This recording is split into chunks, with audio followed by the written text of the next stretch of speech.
ঘুরে তাকায় তে। পিছনে ফিরে দেখে জঙ্কুক দাঁড়িয়ে আছে। সেটা দেখে তের রাগ সপ্তম আসমানে উঠে গেল। তে দুই কোমরে হাত দিয়ে দাঁড়িয়ে জঙ্কুককে বলল, আপনি আমাকে পিচ্চি বললেন কেন? পিচ্চিকে পিচ্চি বলবো না তো কি বলবো? বুড়ি বলবো? আমি মোটেও পিচ্চি না, আমি যথেষ্ট বড়। সে তুমি হতে পারো, বাট আমার কাছে তো তুমি পিচ্চি। এই, আমাকে কোন দিক থেকে দেখে আপনার পিচ্চি বলে মনে হয়? সব দিক থেকেই। বয়স, কথাবার্তা, আচার আচরণ, আর তাছাড়াও আমি অনার্সে পড়ি আর তুমি পড়ো মাত্র 10ম শ্রেণীতে। সেই দিক থেকে তো আমার কাছে তুমি নিঃসন্দেহে পিচ্চি। জঙ্কুকের কথা শুনে তে প্রচন্ড রেগে যায়। আপনার লজিক আপনার মতোই ফালতু। কি বলবেন সেটা বলেন। ও হ্যাঁ, দেখছো তোমার মতো পিচ্চিরা খালি মাথা খারাপ করতেই জানে। তোমার সাথে কথা বলতে গিয়ে আমি আসল কথাটাই ভুলে গেছি। আবার পিচ্চি? আচ্ছা শোনো, যেটা বলছিলাম, স্যার কোথায়? উনি কি আজকে পড়াবেন না? ভাইয়া শাওয়ার নিচ্ছে, একটু পরেই আসবে। ওকে, এখন তুমি যেতে পারো। তের আগে ফুসতে ফুসতে ধূপধাপ পা ফেলে তার রুমে চলে গেল। তে যাওয়ার সাথে সাথে জঙ্কুক আর তার বন্ধুরা হাসতে লাগলো। আচ্ছা জঙ্কুক, তুই মেয়েটাকে রাগিয়ে কি মজা পাস? আরে তুই বুঝবি না, পিচ্চিটাকে রাগানোর মজাই আলাদা। ইউনো তের মতো করে বলল। আবার পিচ্চি? বলেই সবাই আর এক দফা হেসে উঠল। কি নিয়ে এত হাসাহাসি হচ্ছে? সবাই তাকিয়ে দেখে সুগা দাঁড়িয়ে আছে। সুগাকে দেখে সবাই চুপ মেরে গেল। না না স্যার, সেরকম কিছু না। সরি, আজকে একটু দেরি হয়ে গেল। নাও সবাই বই বের করো। এরপর সবাই পড়তে আরম্ভ করলো। তের পুরো নাম কিম তাইয়ং, বয়স 15, এবার 10ম শ্রেণীর ছাত্রী। তের বাবা বিজনেসম্যান। তের পরিবারে তার মা, বাবা, ভাই আর ভাবি আছে। তের ভাই সুগা ভার্সিটির প্রফেসর। জঙ্কুকের পুরো নাম চিয়ন জঙ্কুক, বয়স 21 বছর, এবার অনার্স 3য় বর্ষে পড়ে। জঙ্কুকের বাবাও একজন বিজনেসম্যান। জঙ্কুকের পরিবারে তার মা ও বাবা আছে। জঙ্কুকের কোনো ভাই বোন নেই। সে তার বাবা মায়ের একমাত্র সন্তান।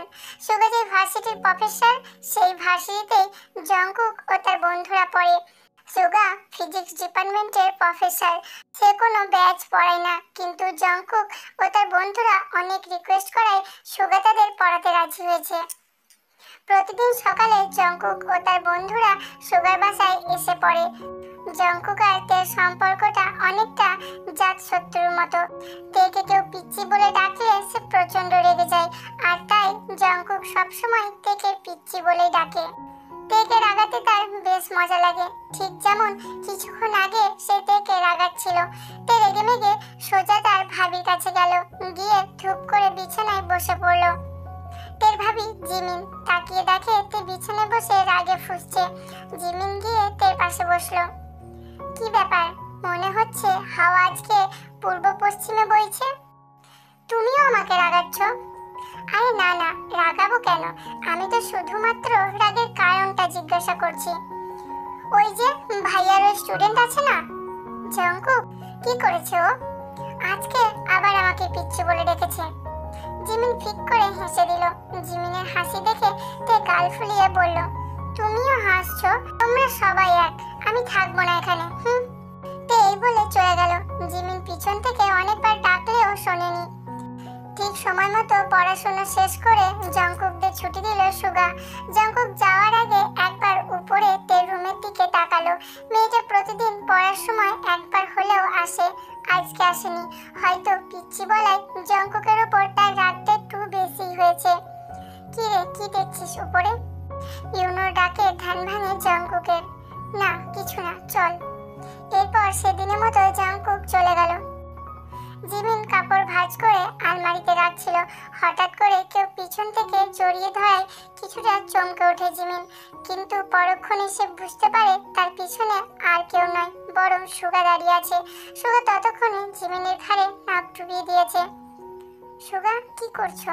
ছাড়ো, দরজা খোলা, কেউ চলে আসবে। কেউ আসবে না, আব্বু আম্মু বাসায় নেই, আর তে ওর রুমে আছে। সুগা জিমিনকে তার দিকে ঘুরিয়ে তার কোমর টেনে কাছে আনলো। জিমিন 2 হাত দিয়ে সুগার গলা পেঁচিয়ে ধরলো। সুগা জিমিনের মুখের দিকে অগ্রসর হয়ে যখনই কিস করবে, এমন সময় তের গলা শুনতে পেল। ভাইয়া আসবো? তে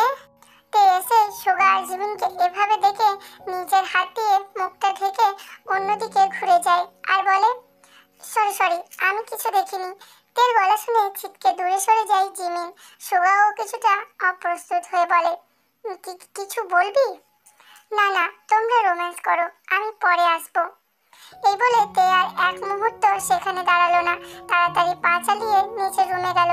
তে যেতে সোগা জিমিনের দিকে তাকালো, দেখে জিমিন তার দিকে চোখ ছোট ছোট করে তাকিয়ে আছে। সোগা কিছু বলবে তার আগেই জিমিন সোগাকে ভেঙচি কেটে রুম থেকে বের হয়ে যায়, আর সোগা সেখানে বোকার মতো দাঁড়িয়ে থাকে। রাতে নিজের রুমে স্টাডি টেবিলে বসে আছে তে, তার সামনে বায়োলজির বই খোলা, কিন্তু বইয়ের প্রতি তার মনোযোগ নেই, তার মনোযোগ অন্য কোথাও। আজকাল তার কিছুই ভালো লাগে না, সবসময় শুধু জংকুকের কথা মনে হয়, লোকটার সাথে সবসময় শুধু ঝগড়া হয়। কিন্তু তের মন বলে সারাদিন শুধু জংকুকের সাথে ঝগড়া করি, ঝগড়া হোক বা মিলমিশ, তের শুধু সারাদিন জংকুকের সাথে থাকতে মন চায়। কেন, তার কারণ নিজেও জানে না। অন্যদিকে ছাদের এক কোণায় দাঁড়িয়ে রাতের বাতাস উপভোগ করছে জংকুক, কিন্তু এই বাতাস তার মনকে শান্ত করতে পারছে না। জংকুকের মন বারবার বলছে যে সে কিছু একটা মিস করছে। আজকে সারাদিনই তার এরকম মনে হয়েছে। এর কারণ তে, প্রতিদিন তের সাথে 2-3 বার দেখা হয়, কিন্তু আজকে ঝগড়ার পর সে যে মেয়েটার রুমে গিয়েছে তারপর আর নিচে নামেনি, তাই আজকে আর তের সাথে দেখা হয়নি জংকুকের, তাই আজ জংকুকের মনটা ভালো নেই। রাস্তায় মনের সুখে গাড়ি চালাচ্ছে আর সকালের হাওয়া উপভোগ করছে জংকুক। এটা তার প্রতিদিনের অভ্যাস। প্রতিদিন সকালে জংকুক গাড়ি নিয়ে ড্রাইভ করতে বের হয়।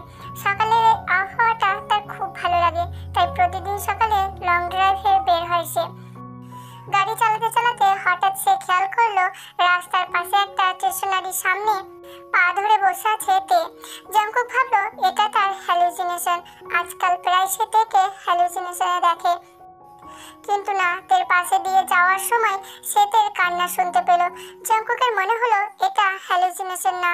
জংকুক তাই তের সামনে গাড়ি থামালো। জংকুক গাড়ি থেকে নেমে দেখে তে পা ধরে বসে কান্না করছে।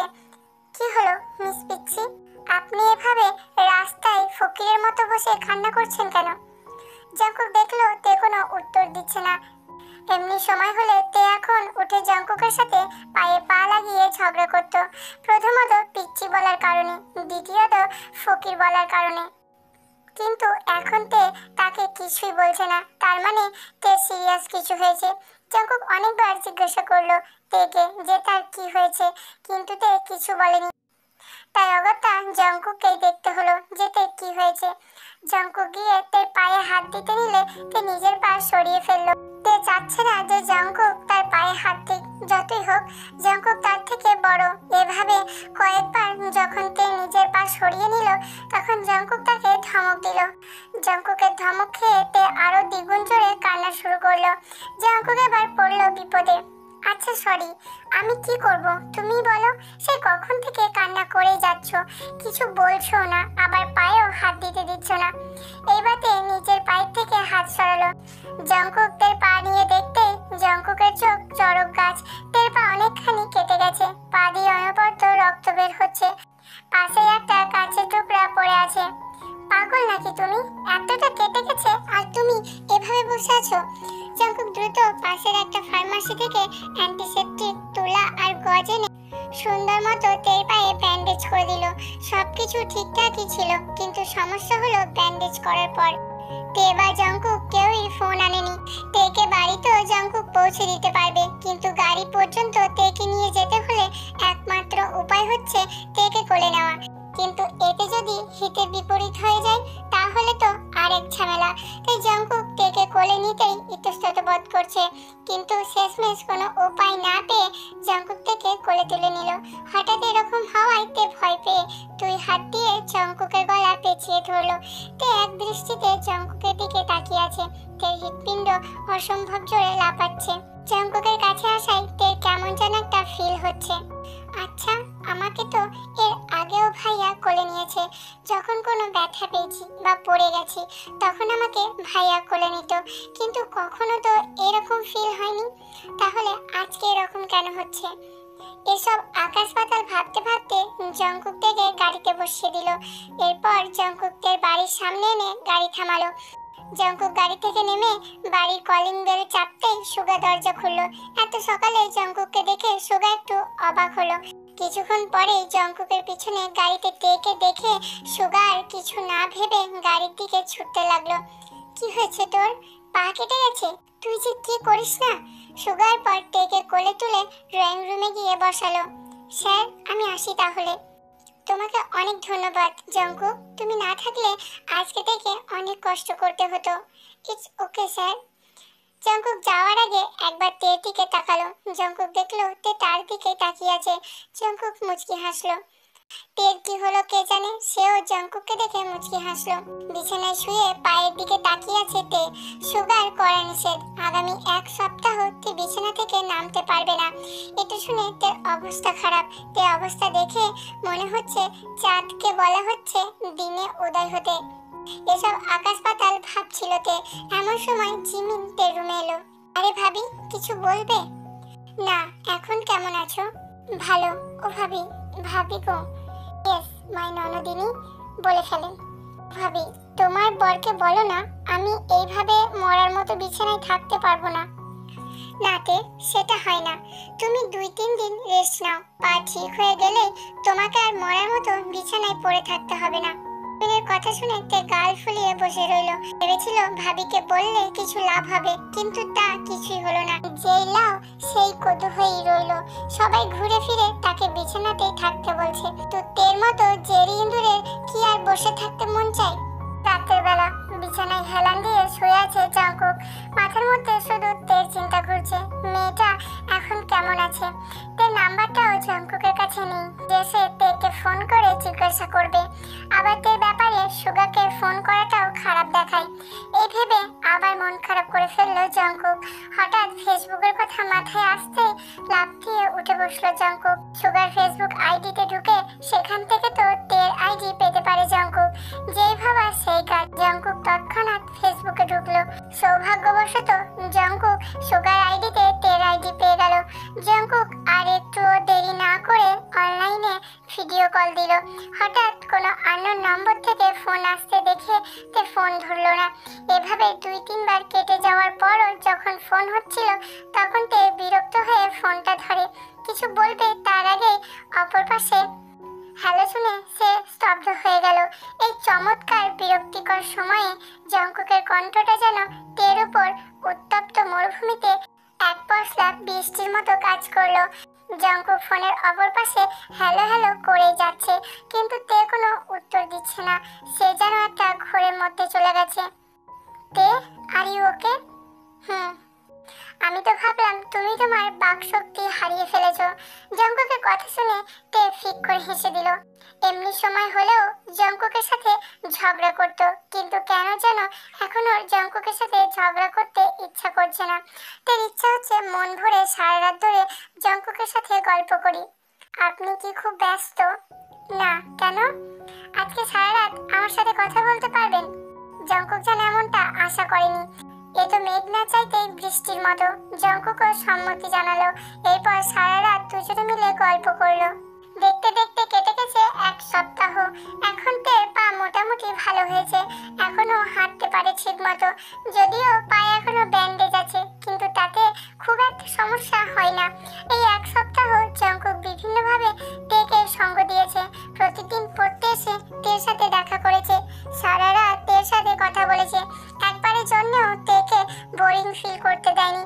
তেও ঠিক তাই করেছে। ওর যখনই বোরিং লেগেছে ও জঙ্কুককে ফোন দিয়েছে। জঙ্কুকের সাথে গল্প করা শুরু করেছে, কিন্তু তাতে জঙ্কুক বিন্দুমাত্র বিরক্ত হয়নি, বরং ধৈর্য সহকারে তের সব কথা শুনেছে। এখন আর তাদের ঝগড়া হয় না। জঙ্কুক যতই তেকে রাগায়, কিন্তু তে রাগে না। তে তখন ভালো লাগে। তের মনে জঙ্কুকের জন্য একটা সফট কর্নার তৈরি হয়েছে। সুগার সব কিছু খেয়াল করলেও কিছু বলে না, কারণ তে জঙ্কুকের সাথে খুশি আছে। আর সুগার কাছে নিজের বোনের খুশির চেয়ে বেশি আর অন্য কিছু নেই। আজকে 1 মে, মে দিবসের ছুটি। তে স্কুল বন্ধ, সুগার ভার্সিটিও বন্ধ। তাই তে বায়না ধরেছে যে সে আজকে সুগার সাথে ঘুরতে যাবে। পা কেটে যাওয়ার পর থেকে সে একদিনও ঘুরতে যেতে পারেনি। সুগাও তাই আর না করলো না। তে আর সুগা ঘুরতে যাবে। জিমিনকে নিতে চেয়েছিল, কিন্তু জিমিনের মাথা ব্যথা করছে, তাই জিমিন যাবে না। সুগাও আর জোর করেনি। বিকালে তে আর আর সুগা ঘুরতে গেল। ওরা প্রচুর ঘুরলো। আসার সময় তে বায়না ধরছিল যে সে ফুচকা খাবে, তাই সুগা ফুচকা খাওয়াচ্ছে। তারপর তারা একটু ঘোরাঘুরি করে বাসায় ফিরলো। বাসায় ফিরে অবাক হয়ে গেল, কারণ জিমিন বিছানায় শুয়ে আছে আর তার পাশে তের মা বাবা বসে আছে। জিমিনকে এভাবে দেখে সুগা ছুটে তার কাছে গেল। কি হয়েছে তোমার? তুমি ঠিক আছো তো? জিমিন কিছু বলল না। সুগা ওর মাকে জিজ্ঞাসা করলো। তোরা বের হয়ে যাওয়ার পর জিমিন সিঁড়ি থেকে নামার সময় মাথা ঘুরে পড়ে যায়। আমি ওকে ধরি। পরে তোর বাবা ডক্টরকে ফোন করে। ডক্টর চেক আপ করে বলে যে কি বলল? বলল যে উফ আম্মু, তুমি বাংলা সিরিয়ালের মতো করে কথা বলছো কেন? মনে হচ্ছে একটু করে কথা বলছো আর ক্যামেরা একবার করে সবার মুখ ঘুরে আসছে। সরাসরি বলো তো কি হয়েছে ভাবি? ডক্টর বলেছে যে আমি দাদি হতে চলেছি। আরে সেটা দিয়ে আমি কি করব? ওয়েট, কি বললে তুমি? তার মানে আমি তুই তুই কি? সুগা চট করে জিমিনের দিকে তাকালো। জিমিন সাথে সাথে লজ্জায় মুখ ঘুরিয়ে ফেললো। তে একবার তার মায়ের দিকে তাকাচ্ছে, একবার জিমিনের দিকে। সুগা যেন অবাকের চূড়ান্ত সীমায় পৌঁছে গেছে। সুগাকে এরকম করতে দেখে সবাই হেসে দিল। এরপর একে একে সবাই রুম থেকে বেরিয়ে গেল। এখন সুগা আর জিমিনকে একটু একা সময় কাটাতে দেওয়া উচিত। তে নিজের রুমে এসে সবার আগে জঙ্কুককে ফোন করলো। জঙ্কুক তের ফোন পেয়ে মুচকি হাসলো। জঙ্কুক ফোনটা রিসিভ করলো। জঙ্কুকের ফোন ধরতে দেরি, কিন্তু তের নিজের এক্সাইটমেন্ট প্রকাশ করতে দেরি হয় না। কি ব্যাপার, আজকে এত খুশি? আপনি জানেন আজকে কি হয়েছে? কি হয়েছে? জানেন ভাবি প্রেগনেন্ট। আমি খালামণি হব। ওয়াও, অভিনন্দন মিস হবু খালামণি। হুম, আপনি জানেন আমি আজকে এত খুশি। ভাবির যখন বেবি হবে আমি সারাদিন ওর সাথে খেলবো, ওর সাথে দুষ্টামি করব। উফ, কত মজা হবে তখন। জঙ্কুক তের এরকম বাচ্চামো কথা শুনে ফিক করে হেসে দিল। মেয়েটা সত্যি এখনো বাচ্চা। তে মনে মনে গুনগুন করে গান গাইছে। তখনই নরদিনী, কি প্রেমে পড়েছো নাকি? হঠাৎ কারো কণ্ঠ পেয়ে গান গাওয়া বন্ধ করে পিছনে ঘুরলো তে। পিছনে ঘুরে দেখে জিমিন দাঁড়িয়ে আছে। আরে ভাবি, দাঁড়িয়ে আছো কেন? বসো এখানে। তা গানটা কার জন্য গাওয়া হচ্ছিল শুনি? জঙ্কুকের জন্য বুঝি? জিমিনের কথা শুনে তে মাথা নিচু করে ফেললো। সত্যি তো, গান গাওয়ার সময় না চাইতো বারবার জঙ্কুকের কথাই তের মাথায় আসছিল। একটা প্রশ্ন করব? অবশ্যই। তুমি আবার পারমিশন নিচ্ছ কেন? তুমি জঙ্কুককে ভালোবাসো? জিমিনের প্রশ্ন শুনে চুপ মেরে গেল তে, কারণ সে নিজেও জানে না যে সে সত্যি জঙ্কুককে ভালোবাসে কিনা। সুগা বলে এই বয়সে ভালো লাগা হতে পারে তা শুধুমাত্র আবেগ, কিন্তু এই বয়সে সত্যিকারের ভালোবাসা হতে পারে না। কিন্তু কেন যেন তের মনে হয় যে এটা শুধুমাত্র আবেগ না, ভালো লাগা নয়, এটা ভালোবাসা। জিমিন বুঝেছে যে তে এখন দ্বিধাতে ভুগছে। জিমিন তের মাথায় আলতো করে হাত রাখলো। তে মুখ তুলে জিমিনের দিকে তাকালো। তেকে তাকাতে দেখে জিমিন মুচকি হাসি দিল। আমি জানি তুমি ঠিক বুঝে উঠতে পারছো না যে এটা তোমার ভালো লাগা নাকি ভালোবাসা। তোমাদের সম্পর্কটা যেমন চলছে চলতে দাও। কিছুদিন গেলে তুমি নিজে বুঝতে পারবে এটা ভালো লাগা নাকি ভালোবাসা। জিমিনের কথাগুলো যেন তের ওপর ম্যাজিক্যাল ওয়ার্ডের মতো কাজ করলো। তে জিমিনকে একটা মিষ্টি হাসি উপহার দিল। ইদানিং জঙ্কুক থেকে এড়িয়ে চলে। তে প্রথম এটাকে সিরিয়াসলি নেয়নি, কিন্তু ইদানিং তার খুব খারাপ লাগে। জঙ্কুকের এরকম এড়িয়ে চলা তেকে খুব কষ্ট দেয়। তে আজকে ঠিক করেছে সে এর একটা সমাধান করেই ছাড়বে। এভাবে জঙ্কুকের এড়িয়ে চলাটা তার খুব খারাপ লাগে। যদি এড়িয়ে চলতে হয় তাহলে পুরোপুরি ভাবেই তের সাথে যোগাযোগ বন্ধ করে দিতে হবে। তে জঙ্কুককে তার সাথে দেখা করতে বলেছে। জঙ্কুকও রাজি হয়েছে। তে একটা ক্যাফেতে জঙ্কুকের জন্য ওয়েট করছে। অবশেষে তের অপেক্ষার অবসান ঘটিয়ে জঙ্কুক রেস্টুরেন্টে উপস্থিত হলো। জঙ্কুক এসে তের সোজাসুজি চেয়ারে বসলো। কেন ডেকেছো? তাড়াতাড়ি বলো, আমার কাছে খুব বেশি সময় নেই। আপনি আমাকে এড়িয়ে কেন চলছেন? অন্য কোনো প্রশ্ন থাকলে করতে পারো। আপনি আগে আমার কথার উত্তর দিন। যদি এভাবে এড়িয়ে চলতে হয় তাহলে আমার সাথে পুরোপুরি যোগাযোগ বন্ধ করে দিন। জানতে চাও তুমি কেন তোমাকে এড়িয়ে চলছি? বেশ, তাহলে চলো আমার সাথে। এই বলে জঙ্কুকদের হাত ধরে নিয়ে গাড়িতে বসালো। এরপর গাড়ি স্টার্ট দিয়ে একটা বাড়ির সামনে গিয়ে থামলো। রাস্তায় তে অনেকবার জিজ্ঞাসা করেছে কোথায় যাচ্ছি, কিন্তু জঙ্কুক কোনো উত্তর দেয়নি। গাড়ি থেকে নেমে জঙ্কুক থেকে বলল ভিতরে যেতে। তে জঙ্কুকের কথা মতো ভিতরে গেল। তে ভিতরে গিয়ে দেখে পুরো বাড়ি অন্ধকার। তে অন্ধকারে খুব ভয় পায়। জঙ্কুক, তুমি কোথায়? দেখো, আমার অন্ধকারে খুব ভয় করে, প্লিজ লাইটটা অন করো। কিন্তু জঙ্কুক কোনো উত্তর দিল না। এবার তের ভয় আরো বেড়ে গেল। ঠিক এমন সময় জঙ্কুক এমন কিছু করলো যার জন্য তে মোটেও প্রস্তুত ছিল না, এমনটা তে মোটেও আশা করেনি। তের চোখে জল। জঙ্কুকের থেকে এরকম সারপ্রাইজে আশা করেনি। জঙ্কুকের উপর তার প্রচন্ড রাগ হচ্ছে, কিন্তু তের খুশির কাছে এই রাগ হার মেনেছে। কিছুক্ষণ আগে তে বারবার জঙ্কুককে ডাকছে, কিন্তু জঙ্কুক সাড়া দিচ্ছে না। এবার তের ভয় আরো বাড়তে লাগলো। হঠাৎ করে রুমের সব লাইট জ্বলে উঠলো। তে সামনে তাকাতে সবাই মিলে একসাথে বলে উঠলো, হ্যাপি বার্থডে তে। তে তো অবাক, সে ভুলে গেছিল আজকে তার বার্থডে। তে পাশে ঘুরতেই দেখে জঙ্কুক তার পাশে দাঁড়িয়ে আছে। কেমন লাগলো সারপ্রাইজ? তে কি বলবে, সে তো ভাবতেই পারেনি যে জঙ্কুক তাকে এরকম একটা সারপ্রাইজ দেবে। তে খুশি লাগছে, কিন্তু জঙ্কুকের উপর রাগও হচ্ছে। সারপ্রাইজ দেবে ভালো কথা, কিন্তু তাই বলে এতদিন এভাবে কষ্ট দিল কেন? এটা ভাবতেই তে রাগ হলো। তাই সে জঙ্কুককে পাশ কাটিয়ে সুগার কাছে গেল। জঙ্কুক বুঝতে পারলো যে তে রাগ করেছে, তাই জঙ্কুক কিছু বলল না। এরপর তে কেক কাটলো এবং সবাইকে খাওয়ালো। যদিও তে জঙ্কুককে খাওয়াতে চায়নি, কিন্তু জঙ্কুক জোর করে তের হাত থেকে কেক খেয়েছে। জঙ্কুক খেয়াল করলো যে তে সবার সাথে কথা বললো, তার দিকে একবারও তাকাচ্ছে না। জঙ্কুক হেসে অন্যদিকে হাঁটা শুরু করলো, কারণ এখন তাকে তার প্রেয়সীর রাগ ভাঙাতে হবে। তে জিমিনের সাথে গল্প করছিল। হঠাৎ করে সব লাইট অফ হয়ে গেল, আর হল রুমের মাঝখানের লাইট অন হয়ে জঙ্কুকের উপর পড়লো। তে দেখলো জঙ্কুক গিটার হাতে বসে আছে। জঙ্কুক তের দিকে তাকিয়ে গাইতে শুরু করলো।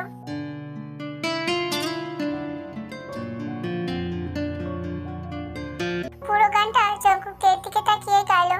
গান গাইতে গাইতে জঙ্কুক উঠে এসে তের সামনে হাঁটু মুড়ে বসে। প্রথম যেদিন তোমাকে দেখেছিলাম একটা পিচ্চি ভেবে ইগনোর করেছিলাম, কিন্তু তখনও জানতাম না যে এই পিচ্চির প্রেমে আমি পড়বো। তোমার সাথে ঝগড়া করতে খুব ভালো লাগতো। যখন তুমি রাগ করে গাল ফুলিয়ে বলতে আমি পিচ্ছি না, আমার খুব ভালো লাগতো সেটা শুনতে। কখন যে তোমাকে ভালোবেসে ফেলেছি নিজেও বুঝতে পারিনি। হয়তো আমার তোমাকে ভালোবাসার যোগ্যতা নেই, তবুও বলবো আই লাভ ইউ তে। Do you love me? তে কি বলবে, সে তো ভাবতেই পারেনি যে জঙ্কুক এরকম কিছু করবে। তে কি উত্তর দিবে কিছুই বুঝতে পারছে না। তার পরিবারের মত ছাড়া সে কোনো কিছুই করেনি। তে অসহায় দৃষ্টিতে সুগার দিকে তাকালো। সুগার তে তাকানো মানে বুঝতে পেরে তেকে চোখ বন্ধ করে আশ্বাস করলো। তে তাই নিঃসংকোচে জঙ্কুকের দিকে তাকিয়ে উপর নিচে মাথা ঝাঁকালো, যার অর্থ এই যে হ্যাঁ, সেও জঙ্কুককে ভালোবাসে। জঙ্কুক এতে এক বিশ্বজয় হাসি দিল। সেই দিনের মতো সবাই বাড়ি ফিরে এলো। জঙ্কুক বাড়ি ফিরে মা বাবাকে সব জানালো। যেহেতু সে একমাত্র ছেলে, তাই মা বাবাও আর আপত্তি জানায়নি। তাদের ছেলের পছন্দই তাদের পছন্দ। সুগাও বাড়িতে এসে মা বাবাকে সবটা জানায়। সুগার মা বাবারও জঙ্কুককে পছন্দ হয়েছে, তাই তারাও আর আপত্তি করেনি। পরের দিন জঙ্কুকের মা বাবা তেদের বাড়িতে এসে তের মা বাবার সাথে কথা বলে। উভয় পক্ষের সম্মতিতে ঠিক করা হয় যে আজকে শুধু এনগেজমেন্ট করিয়ে রাখা হবে, আর তে ভার্সিটিতে উঠলে জঙ্কুক আর তের বিয়ে দেওয়া হবে। ততদিনে জঙ্কুকের পড়াশোনা কমপ্লিট হয়ে যাবে, তখন বড় করে আয়োজন করে ওদের বিয়ে দেওয়া হবে। তেদের বাসার ছাদে এক কোণায় দাঁড়িয়ে আছে তে আর জঙ্কুক। দুজনের মাঝে এক হাত পরিমাণ দূরত্ব। কিছুক্ষণ আগে ওদের এনগেজমেন্ট হয়েছে। বড়রা নিচে ড্রয়িং রুমে বসে আড্ডা দিচ্ছে।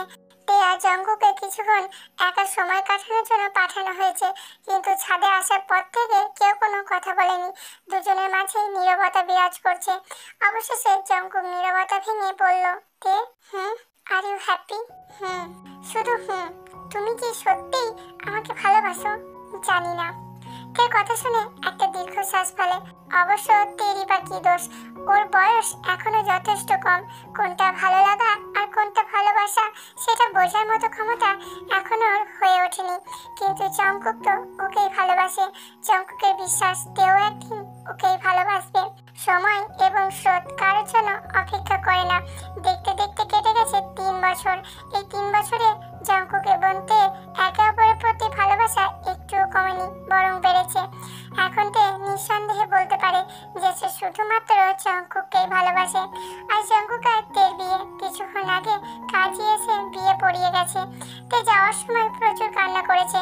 সুগা কোনো মতে তাকে সামলে নিয়ে গাড়িতে তুলেছে। বাসর ঘরে বসে আছে তে। কিছুক্ষণ আগে জঙ্কুকের কাজিনরা তাকে এখানে রেখে গেছে। জঙ্কুক গেটের কাছে দাঁড়িয়ে কাজিনদের সাথে ঝগড়া করছে। তাদের ঝগড়া ধরন শুনে তে প্রচন্ড হাসি পাচ্ছে। তে জোরেই হেসে দিল। দরজাটা ছিটকানি আটকানোর শব্দ শুনে তে ধ্যান ভাঙলো। তে তাকিয়ে দেখে জঙ্কুক তার দিকেই এগিয়ে আসছে। তের মুখে হাসি উড়ে গেল। জঙ্কুক এসে তের পাশে বসলো। অবশেষে অপেক্ষার প্রহর শেষ হলো। তো আমাকে কি আজ অপেক্ষা করতে হবে? তে প্রথমে জঙ্কুকের কথা বুঝতে পারেনি, কিন্তু পরে যখন সে বুঝতে পারলো তে